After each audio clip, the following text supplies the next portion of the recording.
आपण आज आज समस्ते आसिक जो इंटरनेशनल योगा डे रे समस्ते भाग नहीं समस्त को धन्यवाद।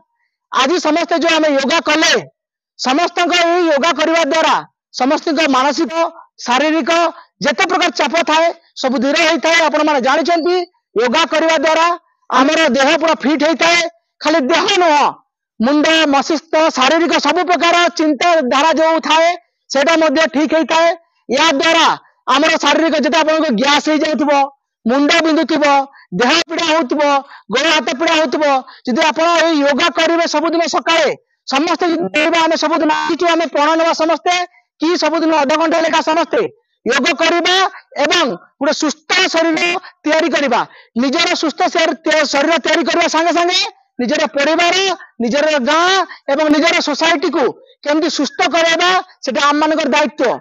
आमे समस्ते आज समस्त शपथ नवा कि निजे सबुदिन योग करवा योग द्वारा मानसिक शारीरिक चाप को दूर करवा एवं परिवार समस्त को योग शिखेबा ता सहित गाँव सोसाइटी समाज समस्त को योग शिखैकी गोटे स्वस्थ परिवेश करके गोटे स्वस्थ देश निर्माण करिवारे आमे निजर हाथ देबा। समस्त को धन्यवाद। नमस्कार।